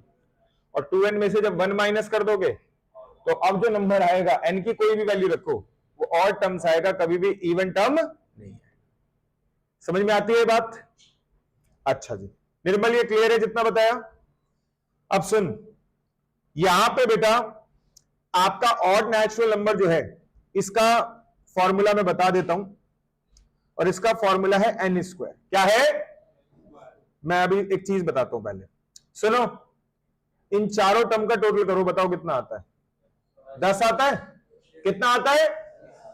अब n की जगह ना 4 रख के देखो जरा एक बार, यहां पे फॉर्मूले में n की जगह 4 रखो, बताओ कितना बना? आ रहा है ना? वेरीफाई हुआ कि आंसर आपको कैलकुलेट हो रहा है, गलत नहीं, बिल्कुल सही हो रहा है। अगला इधर देखो, यहां पे एक काम करो, सिर्फ 3 नंबर ले लो। तुमने कहा 3 क्यों? अरे कोई भी ले लो, मैं तो वैसे ही सोच रहा था, पिछली बार भी 4 लिया था, इस बार भी 4 लूंगा। तो भाई साहब मैंने देखा कि बच्चे वो ज्यादा सीख जाते हैं जो ना सिखाओ। पिछली बार भी 4 लिया था, इस बार भी 4, कुछ गड़बड़ है दया, ठीक है? तो ऐसा कुछ नहीं, इसलिए जानबूझ के मैंने 3 बोल दिया। इन तीनों का टोटल बताओ कितना है? बेटा 3 का स्क्वायर, यानी कि फॉर्मूला सही काम कर रहा है। अच्छा, अब इवन नेचुरल नंबर की बात करें तो इवन नेचुरल नंबर का कोई फॉर्मूला नहीं बना रहा मैं, और इसका सबसे बढ़िया तरीका है, क्योंकि इसका फॉर्मूला बनाऊंगा वो खामखा लेंथी बनेगा, तो इसमें पता है क्या करो, नेचुरल नंबर में से क्या माइनस कर दो? Odd natural numbers. समझ गए भाई? नेचुरल नंबर के सम में से क्या माइनस कर दो? ऑड नेचुरल नंबर का सम, ठीक है? सबसे बेस्ट है इवन का फॉर्मूला। इवन का वैसे फॉर्मूला नहीं बनाया, क्योंकि अगर बनाऊंगा भी तो पता है कैसे बनाऊंगा? इस वाले फॉर्मूले में से इस वाले फॉर्मूले को क्या करूंगा? माइनस। तो बस इसीलिए मैंने ऐसे लिख दिया, ठीक है? अच्छा सुनो, सिर्फ यहीं पे बात खत्म नहीं होती।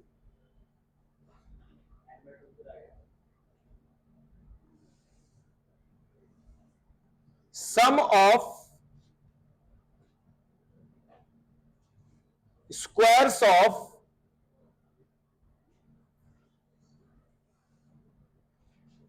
Natural number, sum of squares of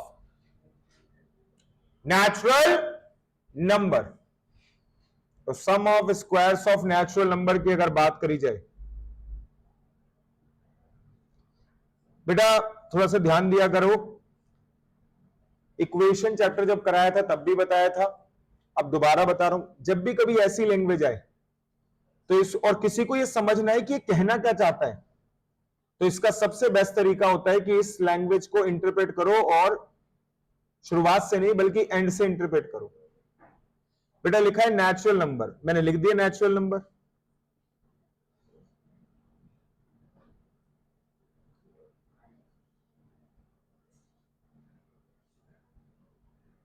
कहां तक लिखने हैं बेटा? एन तक। अब उसके बाद लिखा, उससे पहले पढ़ो क्या लिखा है? Squares of natural number. तो मैंने नेचुरल नंबर का क्या कर दिया? स्क्वायर्स। फिर क्या लिखा हुआ है? Sum of squares of natural number. तो आप सबको समझ में आता है कि मैं इनका क्या कर दूंगा, और इनका जब सम किया जाएगा तो उसका एक टोटल करने का एक फॉर्मूला है n+1 2n+1 अपॉन में 6, n+1 2n+1 अपॉन में 6। तो आप समझना, वो जो प्रूवमेंट सिखा रहा था शायद वो प्रूवमेंट एजेंडा नहीं था, लेकिन उस प्रूवमेंट के बहाने बहाने ये जो 4-5 फॉर्मूले लाइन से बताता जा रहा हूं, ये मेरा एजेंडा था, जिससे कि क्योंकि ये फॉर्मूले सिर्फ ये मत सोचना एपीजीपी में काम आएंगे, ये किस चैप्टर में काम आ सकते हैं, किसी भी चैप्टर में काम आ सकते हैं। ये हो सकता है सेंटर टेंडेंसी में काम आएंगे, ये हो सकता है डिस्पर्जन में काम आएंगे, ये कहीं भी काम आ सकते हैं, कहीं पे भी, ठीक है। Last but not the least,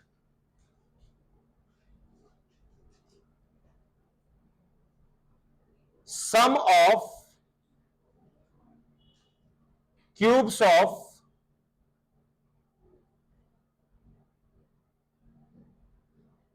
n natural number.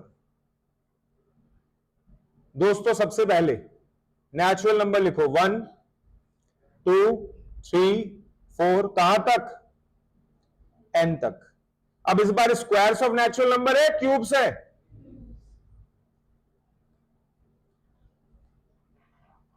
उसके बाद उनका क्या करना है, सम। तो यहां पे अंशुल इन सब का क्या कर दिया बेटा,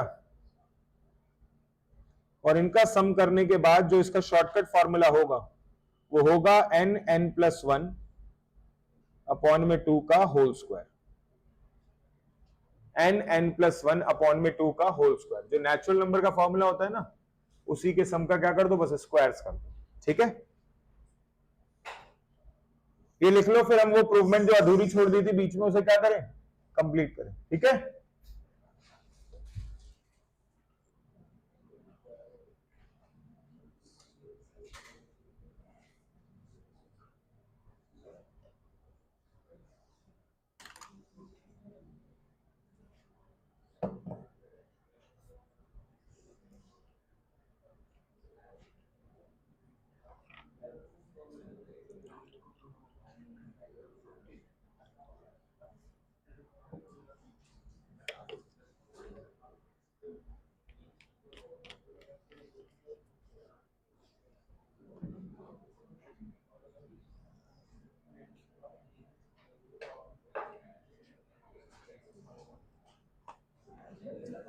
भाई बात नहीं प्लीज, सुनो भाई सभी,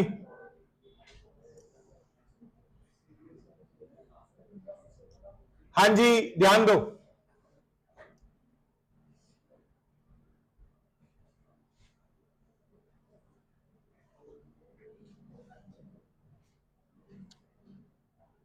जो चीज ऊपर अधूरी रह गई थी उसको यहां से कंटिन्यू करते हैं, और यहां पे आपको ध्यान होगा कि वहां पे हम निकाल रहे थे सम ऑफ n टर्म, उसमें पहुंच चुके थे हम an, प्लस में d भी कॉमन ले लिया था और अंदर बचा था 1 + 2 + 3 नेचुरल नंबर का सम, लेकिन n तक नहीं बल्कि कहां तक था, n-1 तक। याद है, देख लो जरा, ये रहा नेचुरल नंबर का सम बचा था n तक नहीं बल्कि कहां तक, n-1 तक। तो अब यहां पे जरा देखो, अगर सम ऑफ नेचुरल नंबर की बात की जाए तो बेटा नेचुरल नंबर का फॉर्मूला था n+1/2, लेकिन यहां पे तुषार अगर n+1/2 था तो वो तब था जब नेचुरल नंबर कहां तक हो, n तक। तू देख यहां पे नेचुरल नंबर तेरे कहां तक है, तो जहां जहां n है वहां पे क्या पुट करेगा, n-1। तो फॉर्मूला था n, तो मैंने वहां लिख दिया n-1। फिर फॉर्मूला था n+1, तो हमने लिख दिया n-1+1 होल डिवाइडेड बाय किसके, 2 के। और ये मैंने फॉर्मूला यहां पे अप्लाई करवाया। तुमने कहा इसके बाद करते हैं बेटा, अगले स्टेप के नाम पे an हो जाएगा, यहां पे d हो जाएगा। अच्छा यहां दिख रहा है -1 से +1 कैंसिल, तो इसका मतलब यहां पे बचा n-1, यहां पे n और अपॉन में 2। हमने कहा यार और क्या हो सकता है, बस वही दिमाग लगा रहे हैं कि क्या हो सकता है। बेटा यहां पे एक बच्चे ने सजेशन दिया कि सर एलसीएम ले लो पहले, तो यहां पे बेटा जी आपका 2an हो गया यहां पे d और यहां पे n-1 और n हो गया, और अपॉन में 2, और यहां पे अब finally sum of n term का फॉर्मूला निकालते हैं। तो क्या कॉमन हो सकता है, n इस तरफ भी है, और तो n आ जाएगा, नीचे का 2 भी दोनों के नीचे है तो बाहर आ जाएगा, अंदर क्या बचेगा, n-1 इंटू डी। और ये आपका फॉर्मूला होता है किसका, सम ऑफ n नेचुरल नंबर का। ध्यान रखना, मैं क्वेश्चन की बजाय फॉर्मूले की तरफ मुड़ गया, और उसके पीछे रीजन है। मैं आज की क्लास में बहुत ज्यादा क्वेश्चंस कराना नहीं चाहता, क्योंकि रीजन बस ये है कि आप सबके पास कैलकुलेटर अवेलेबल नहीं है। जो हो जाएगा हाथों हाथ हो जाएगा। एक बात याद रखो, जितनी एफर्ट्स डाल सकते हो, अगर कितना भी बेसिक वीक क्यों ना हो, अभी डाल ले, ठीक है। एंड में कभी कुछ नहीं होता, जो होता है कब होता है, शुरुआत से ही होता है, ठीक है।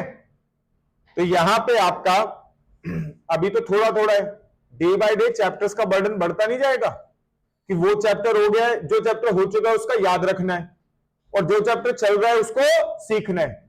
तो डे बाय डे बर्डन बढ़ता जाएगा। और यहां पे आपका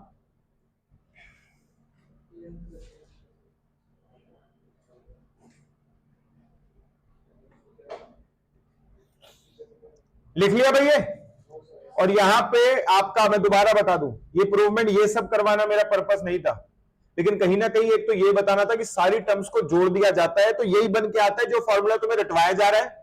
और दूसरा एजेंडा ये था कि वो जो सम ऑफ नेचुरल नंबर या स्क्वायर्स ऑफ नेचुरल नंबर या ऑड नेचुरल नंबर या क्यूब्स ऑफ नेचुरल नंबर सिखाया, वो हाथों हाथ आपको क्या दिया जाएगा, बता दिया जाएगा, ठीक है। अब सुनो, इसका कैलकुलेटर का शॉर्टकट सुन लो। एक काम करते हैं, सुनो, अभी मैं फॉर्मूला बता देता हूं। क्वेश्चंस आज नहीं करते, बल्कि क्वेश्चंस कब करते हैं, नेक्स्ट क्लास में। नेक्स्ट क्लास में आप कैलकुलेटर लाएंगे और सारे के सारे लाएंगे। अच्छा, कैलकुलेटर कौन सा, अगर किसी को खरीदना है तो कैलकुलेटर दिखाना एक मिनट, ये वाला, हाँ बिल्कुल, ये कैलकुलेटर है MJ12D।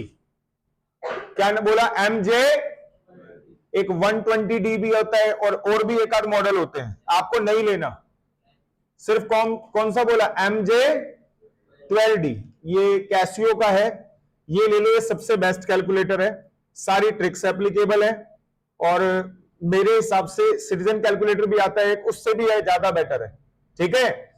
तो इट विल बी एडवाइजेबल कि आप लो, और सिर्फ यही लो। मैं दोबारा बोल रहा हूं, इसमें 120D भी आता है, वो मत लेना।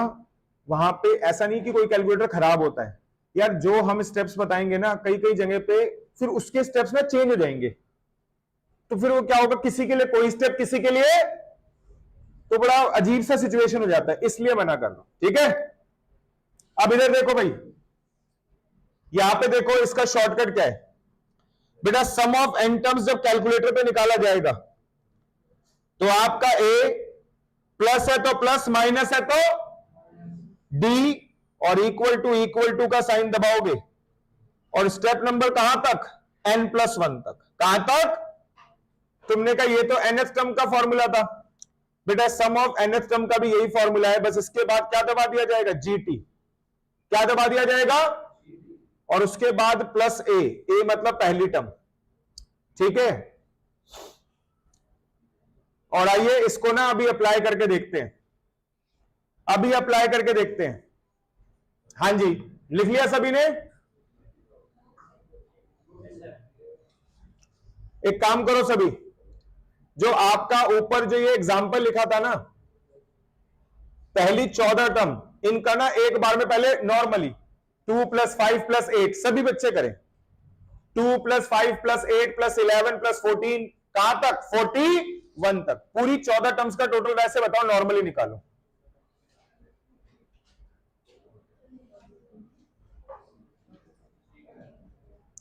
टू + 5 + 8 + 11 + 14 17 20 सारा ऐड करो। और यहां पे एक बच्चे ने बताया कि सबका टोटल 301 आ रहा है। कितना आ रहा है, ठीक है, यही आ रहा है। चलो अब सुनो, अब यहां पे आप सबको पता है कि कॉमन डिफरेंस 30 टोटल 301 आ रहा है। आओ चेक करते हैं जिनके पास कैलकुलेटर है।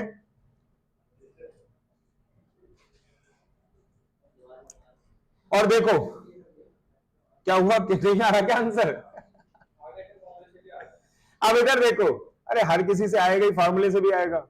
अब इधर देखो भाई, ये तो वैसे ही शौक वाली बात है यार। पता क्या है, ये कैलकुलेटर मतलब ये ट्रिक बहुत अच्छी तो है, लेकिन इतनी सरप्राइजिंगली नहीं है। लेकिन हाँ, अब कहीं पे अगर कोई सीखेगा ना, कल कोई यूट्यूब पे कहीं पे देखेंगे तो ऐसा लगेगा यार ये तो शॉर्टकट में बता रहा है। तो इसीलिए आपको यहाँ पे पहले ही बता के चल रहा हूं, कोई भी ऐसी ट्रिक आपको मिलेगी नहीं जो कहीं और बताई जाए और यहां पे ना बताई जाए। इधर देखो, सबसे पहले आपका कैलकुलेटर में लिखा 2, प्लस का साइन दबाया 3, और इक्वल टू स्टेप नंबर कहां तक? 15 तक। उसके बाद जीटी और उसके बाद +2 फर्स्ट टर्म को ऐड करते हैं। बताओ जी, इक्वल टू दबाते ही आपका आंसर आएगा, कितना आया? आ गया भाई, तेरा नहीं आया? ठीक, किस किस के पास है कैलकुलेटर? तेरा भी हो गया होगा, बस वो इक्वल टू। अच्छा जीटी नहीं है ना, जीटी का फंक्शन उसमें तो होता ही नहीं मोबाइल में। M+ है इसमें, देखिए M+M- है। एक और तरीका सिखा देता हूं, या चल अभी रहने देता हूं, अगली क्लास में जब सबके पास कैलकुलेटर होगा तभी बताऊंगा, क्योंकि बताने का कोई फायदा ही नहीं लग रहा अभी। पीछे किसी के पास था कैलकुलेटर? ये सारे गरीब हैं। क्या है? अच्छा, यहां तो ज्यादा अमीर लोग बैठे हैं। कह रहे हैं हम 500 वाला नहीं, हम 1100 वाला खरीदते हैं। मुझे लगता है साइंटिफिक 1100-1200 का ही आता है शायद। अच्छा, आपके यहाँ सस्ता है?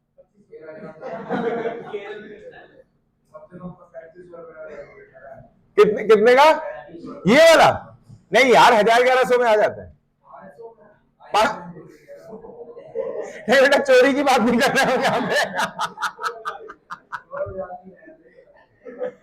चले ठीक है, रख लो। और मुझे नहीं पता, शायद महंगा तो है, लेकिन ये नहीं पता कि कितने का। अभी नेट भी तो नहीं चलता यहाँ पे, नहीं तो अमेज़न पे चेक करते पहले। कॉन्सेप्ट क्या, बाहर में पहले प्राइस डिसाइड होगा। अच्छा इधर देखो भाई प्लीज दोस्तों, एक चीज और बता रहा हूं, दैट्स इट। सुनो सभी, अगली क्लास में अब कैलकुलेटर मत भूलना। 1500 का है क्या? 5G लगवा रखा है क्या तुमने? वोडाफोन कहीं नहीं चलता, यहां चल रहा है।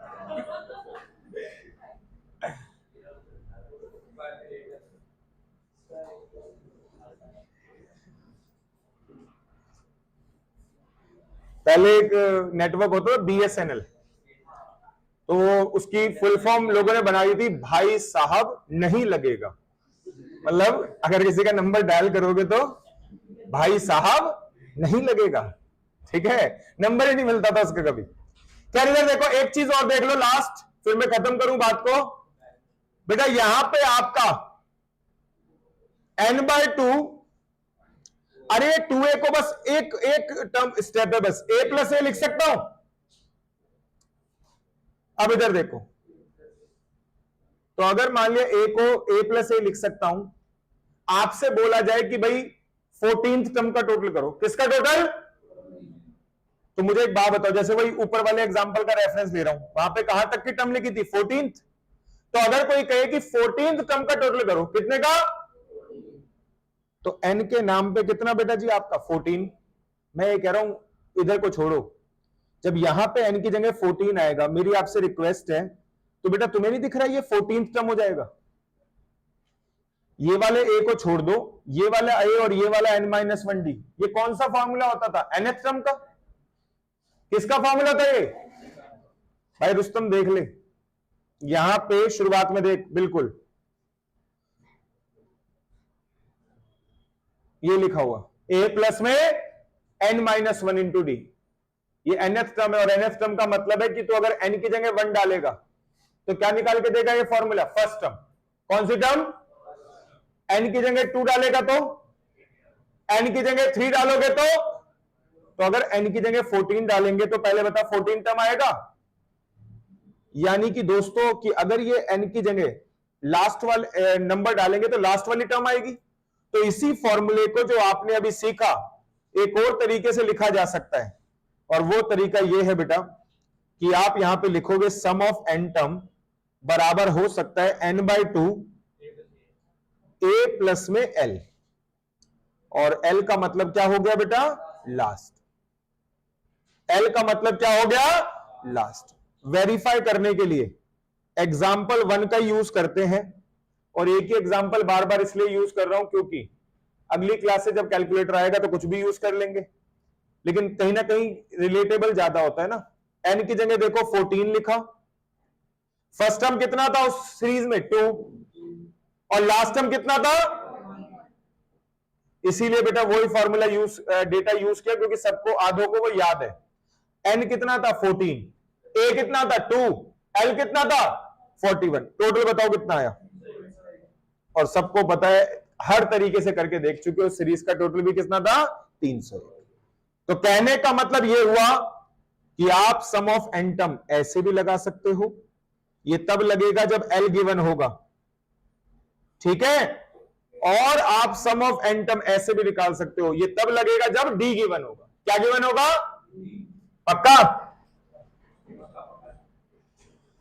चलिए दोस्तों, तो आज के लिए इतना ही रखते हैं, बाकी नेक्स्ट क्लास में, ठीक है, थैंक यू।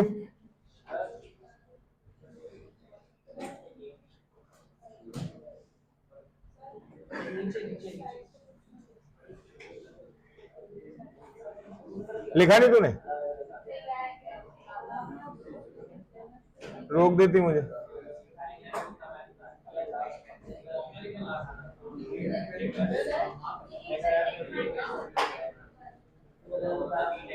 ये वाला देख, इसको छोड़ दे, हाँ ये वाला बताना है ना, ये कैसे बना है। देख नेचुरल नंबर का फॉर्मूला क्या था, ये वाला था। अब तेरे नेचुरल नंबर कहां तक है, n तक है या n-1 तक है। इस वाले n की जगह n-1, n+1 की जगह n-1 और +1, तो 1 से 1, ठीक है।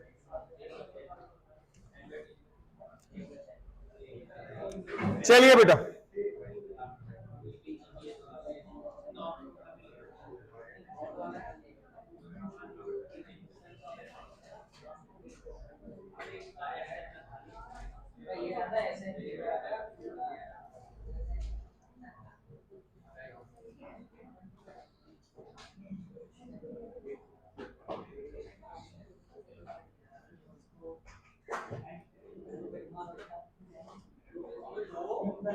नहीं लाना है।